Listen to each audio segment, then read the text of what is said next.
Hey everybody, welcome to the video, welcome to the channel, and yes, we finally got a new to us rig for the channel, and I'm pretty excited about it, but I wanted to make a video talking about the process of it, some lessons I learned the fun way and the hard way about purchasing a truck off of Facebook, and then we're gonna borrow Dirt Perfect's trailer and we're gonna haul our compact utility tractor and do the first trailered load up to my brother's property, which is an abandoned hunting camp about 30 miles down the road in the middle of the Hoosier National Forest.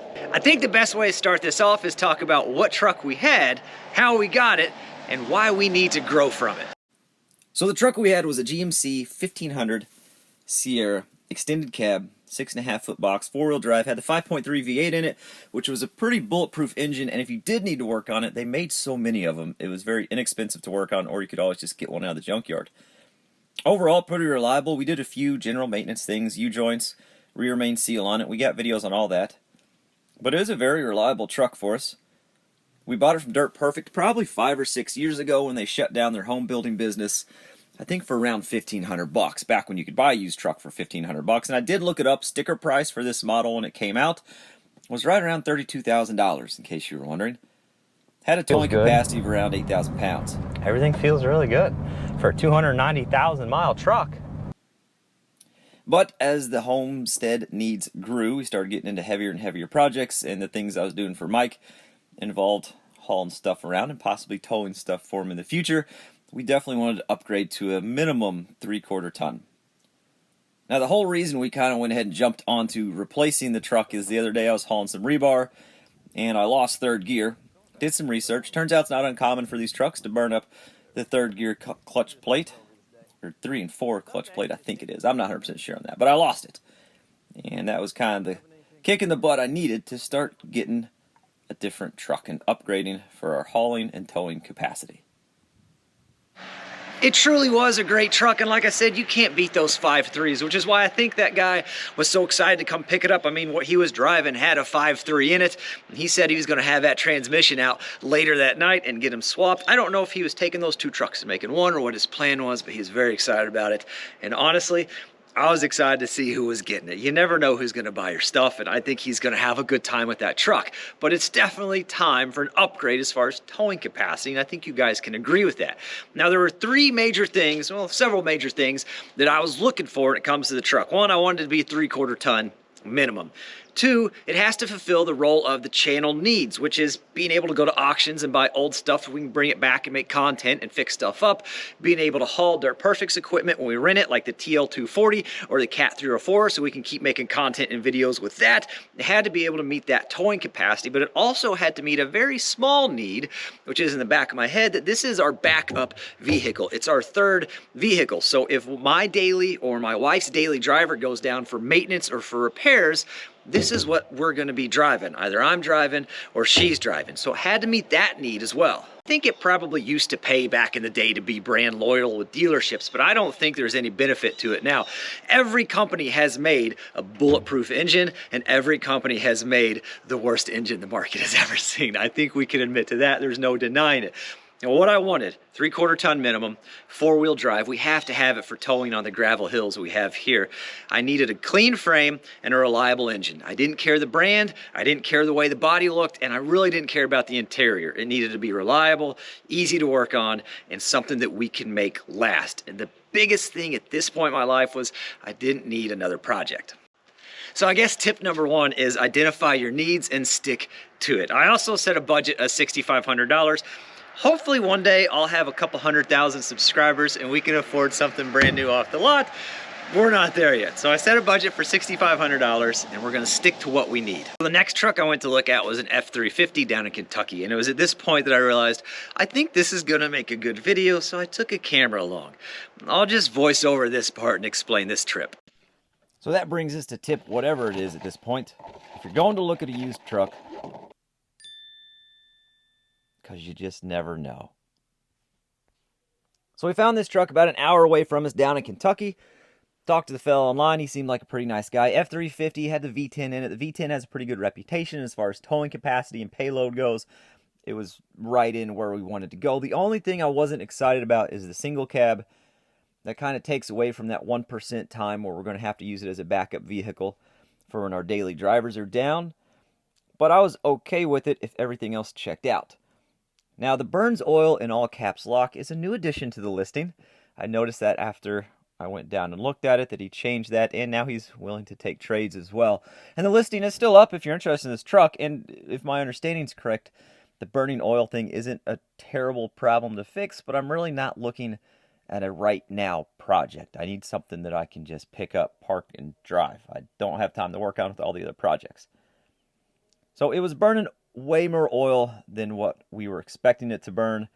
I drove about 20 miles. I told him, the trip home was going to be the test drive. He was fine with that. I drove 20 miles, stopped and checked the oil, and it looked like it had burnt about 2 quarts of oil already based on where it was at on the dipstick whenever I checked it before we left and where I checked it after the 20-mile mark. And with the amount of smoke coming out of it, it looked like we were spraying for mosquitoes. I just didn't have a good gut feeling about it, so I turned around, and he said that was fine. And on the way back to meet him, ended up losing this U-joint. So here you go. You get to watch me change a U-joint roadside so I can return this truck and continue our search for our new rig. I don't know why I keep saying rig, but I kind of like it. You take the drive shaft out. The drive shaft is what keeps it in park. So make sure you get your wheels chalked.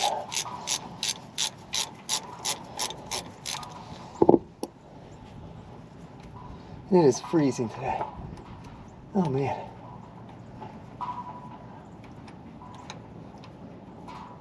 Oh yeah.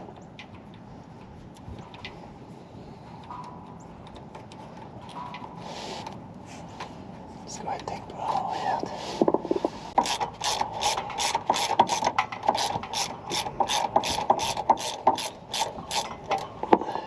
There's that. Oh, there we go. Oh, this is just a slip. Okay.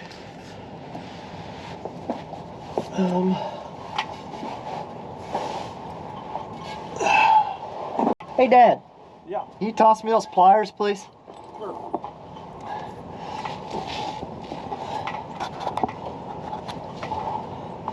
Thanks. Bought some pliers, too. I don't know if I can get... How's this on here? Looks like we can take that off.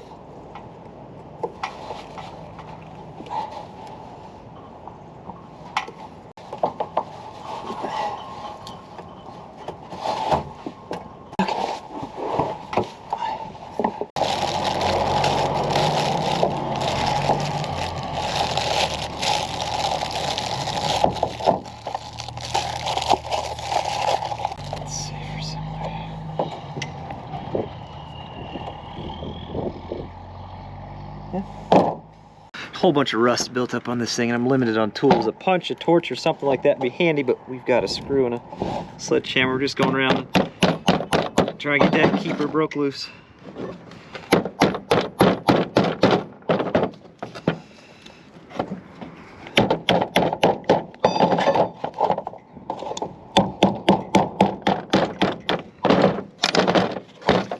Making a little progress.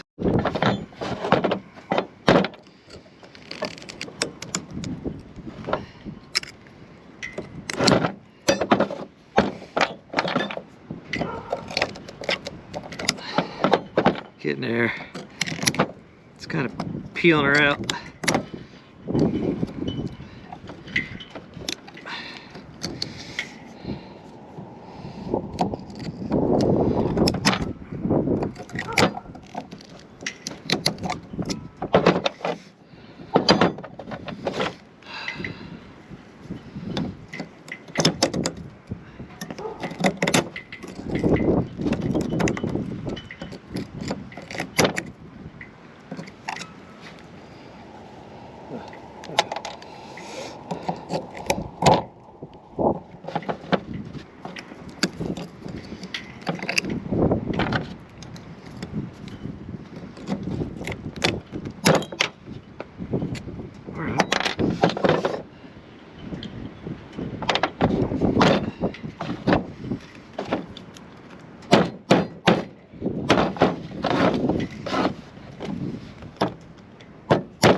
got it. There's one side.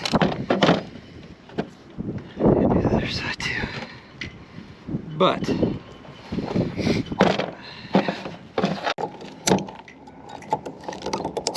oh, where did that go? I don't know. Half of it anyway.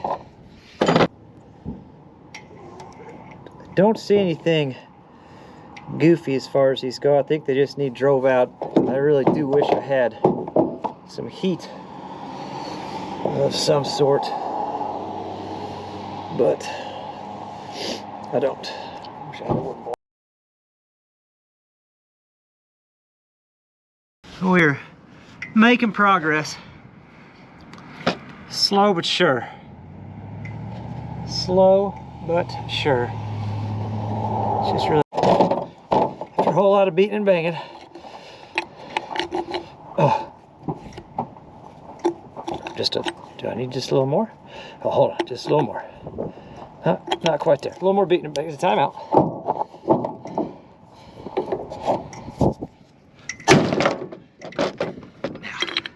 Now we got it.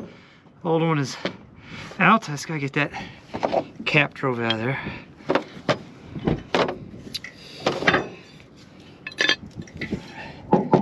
Use this here concrete stake.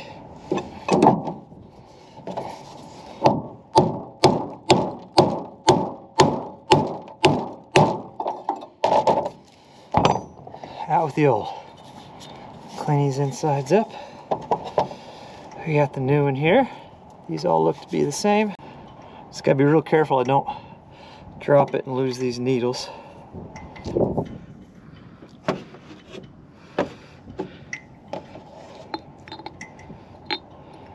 we go. Center that up. And that one. Make sure those don't fall out. I'm just kind of tapping this one in from here. Looking down. That looks good. Now that this one's in far enough, I can slide this one into the other cap. And that should hold those needles. And this is definitely not the right way to do it. This is definitely a roadside. Oh, I'm not going to say the wrong way. Definitely a roadside repair style.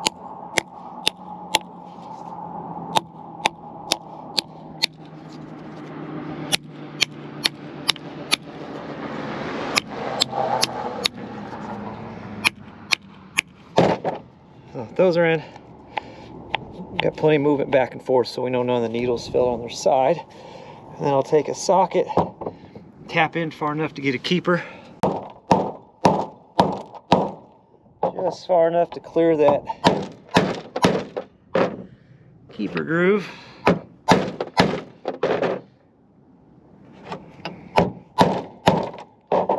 There we go. I'm gonna take, I just got a nail. We're just gonna scrape out the inside of that keeper groove, make sure it's good and clean. Pliers, I'm just pinching them.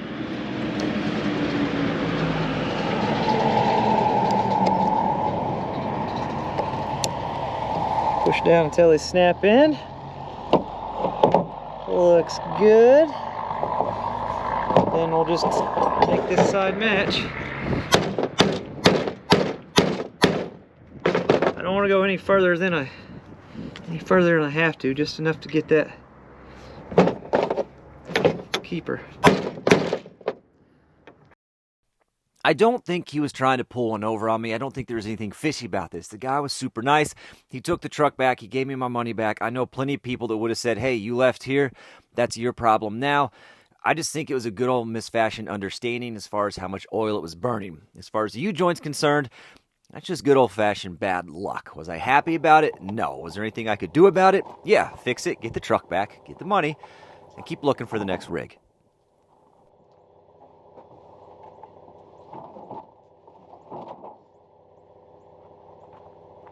So tip number 3, refer to tip number 2. Trust your gut. If it doesn't feel right, it's probably not right. So it's about 1 degree outside, negative 25 on the wind chill, and I decided it'd be a good day to go look at another truck. I'm gonna grab a socket set and a hammer because of last time. Hopefully we don't need that this time. And Dad brought some tools too. If we get it, well, that'll be the next clip.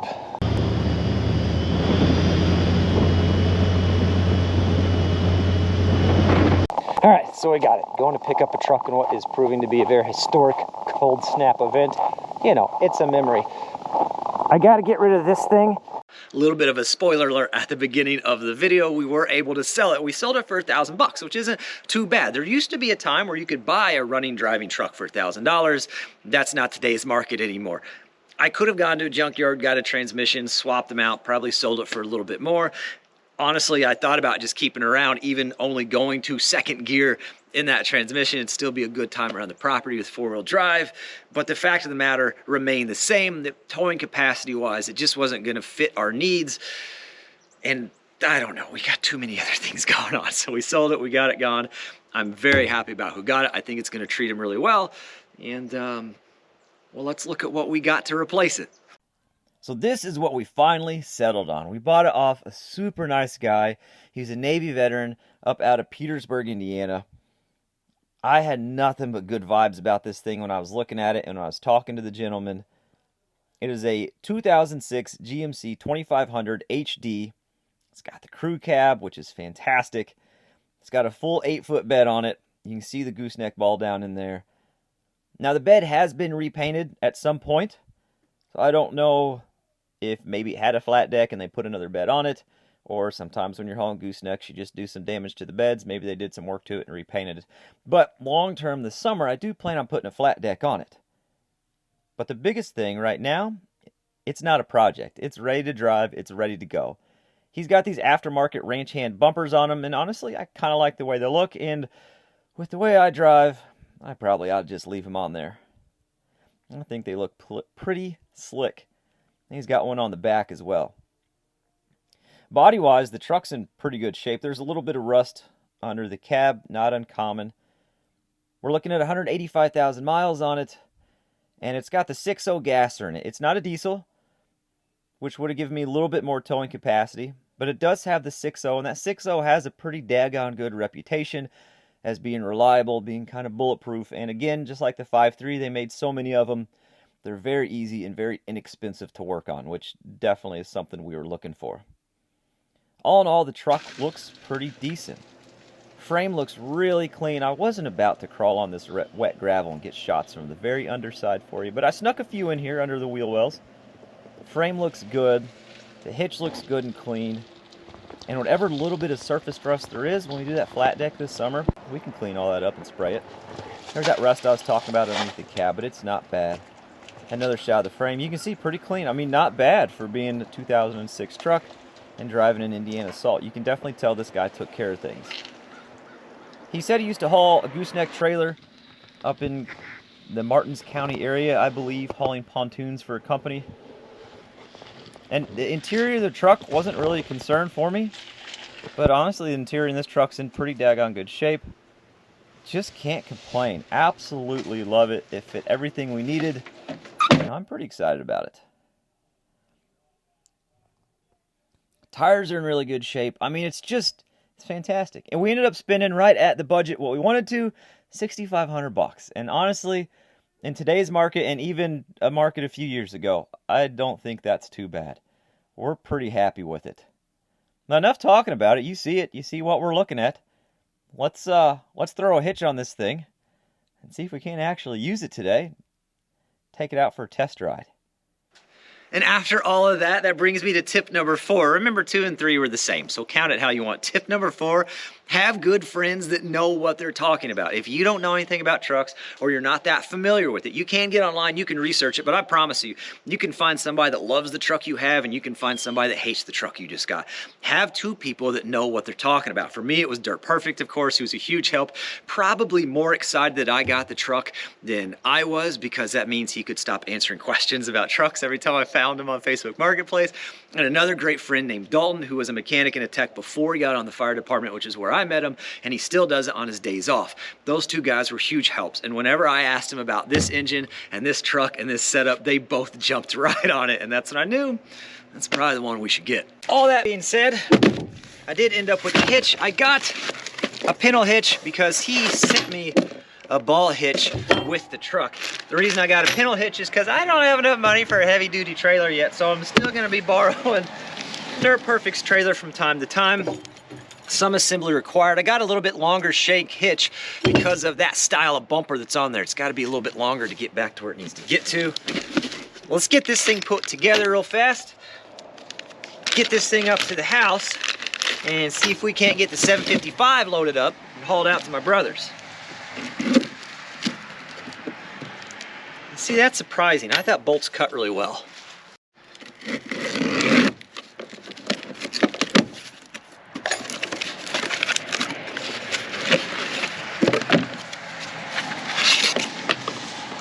It is solid tubing, which is nice.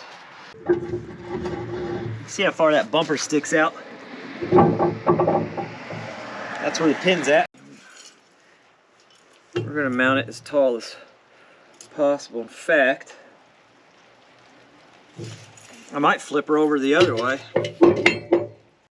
Ends up being too low, which it could possibly be. Tell you what, I think I might flip it over, maybe get it up higher just a little bit. I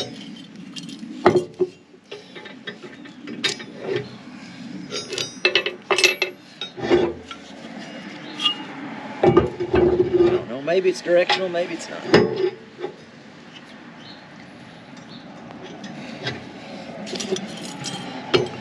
Do it like that. Get it up a little bit.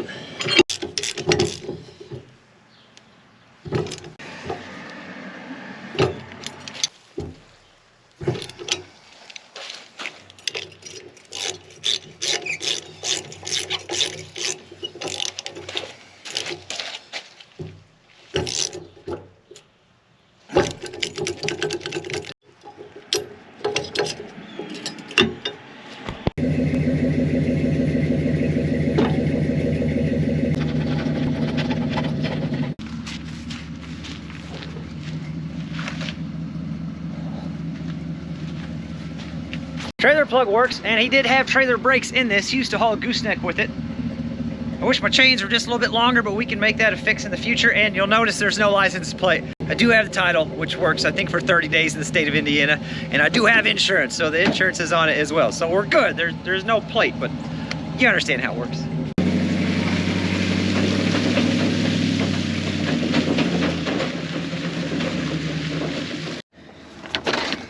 Oh yeah, we're crocking it today. I don't care. And it does feel like that the trailer brakes, oh yeah. Yeah, the trailer brakes are definitely working.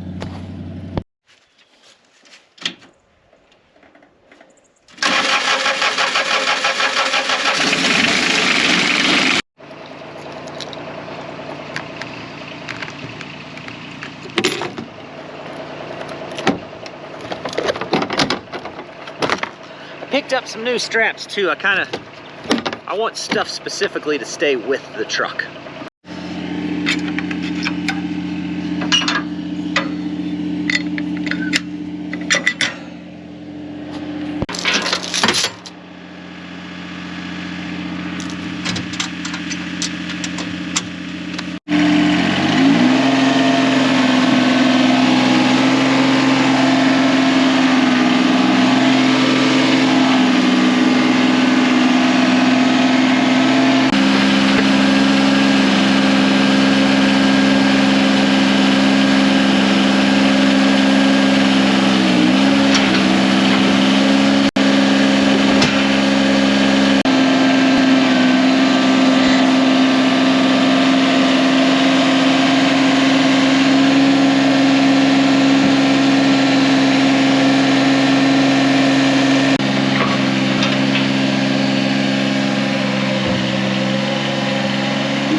loaded up, taking her on her maiden voyage.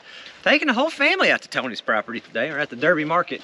We're gonna get us a few snacks for the trip. It's about half hour to get there.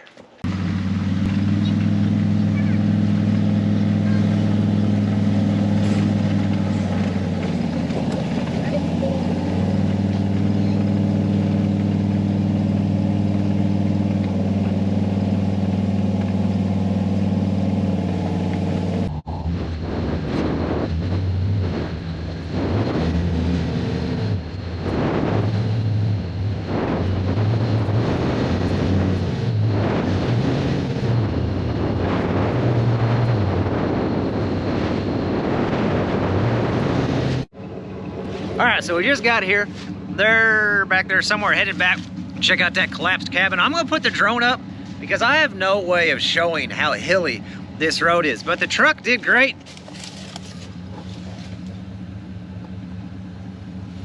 It's got a transmission temp gauge too, which I love. Truck did great, everything shifted smooth, it ran fine, it never got warm, and I know there's not a lot of weight on there, but I don't have a good way to explain the hills on this road. Hopefully the drone does it justice. I'm gonna get this thing offloaded, we're gonna take it back there, get the drone up in the air. It shouldn't matter with this style of trailer and with the load we got on here, but if you ever do load or offload downhill, the truck is in four-wheel drive right now. Keep in mind, you see the videos all the time, you take weight off those rear tires when you come off the back of the truck. So if you're downhill and it's muddy, it's just gonna shove her down. And you either gotta get on or get off, make a decision. But having her in four-wheel drive up there, that helps quite a bit. Keeps that front axle planted a little bit. Of course, you could still push the back end around, so that's to take into consideration too.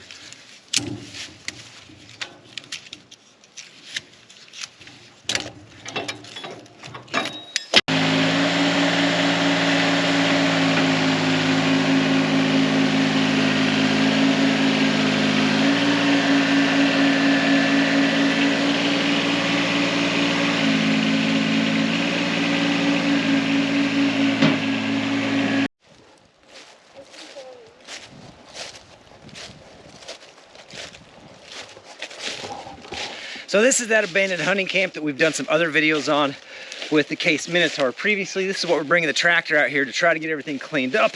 As far as my thoughts on the truck and the truck buying process, we'll voice that over in the drone shop. Some people are asking the other day what drone I ended up with. This is the Mavic Mini 2. This is what my amazing wife got me for Christmas, so I'm pretty excited about it. It's a Mavic Mini 2 DJI, but all of DJI's drones are absolutely fantastic. So if you ended up with one, you wouldn't be disappointed. No partnership or sponsorship, just my honest opinion on using them. But first, we're going to kind of pan around and show you the scenery. This road is just, for where we're at in southern Indiana, this is what we would consider a pretty rugged road. Definitely out in the middle of nowhere. There's nothing around. That's the Ohio River you're looking at. In the distance, that plant you see is a paper mill. A lot of this is Hoosier National Forest, and some of it is privately owned. There's the road we came up on. It just follows this ridgeline up and over these hills. So it is a pretty good test for the truck. Like I said, not a huge amount of weight. I'd say with the implements in the tractor, probably around 2,500 pounds on the trailer. And then the trailer weight itself. But it really did a good job. And there's the Ohio River again. Where he's at's a pretty cool spot. It's right in the middle of a big horseshoe bend. So we'll pan around. You can see the river. And you can just keep following that river around. It wraps all the way around. Makes this little peninsula down here. A little bit of farmland. Looking over at Kentucky there. There's the road again. Just keep on panning around. And follows the river all the way around. Pretty cool little horseshoe bend. Pretty cool little spot. Definitely isolated. There's a shot of the cabin and camper that's fallen down that we're going to get cleaned up out there. And you can see the road we pushed through there with the Case DL550 Minotaur. Plenty of videos on that if you want to check those out as well. Just kind of goes right through there. I pretty much just parked the tractor right on the other side of the gate. The road was pretty muddy. I didn't want to make more of a mess than I needed to. But there you go. Overall, the truck is fantastic. We are super excited. That's going to open up a ton of possibilities for the channel and the content we can create. Now I just got to find myself a trailer and we'll be all set.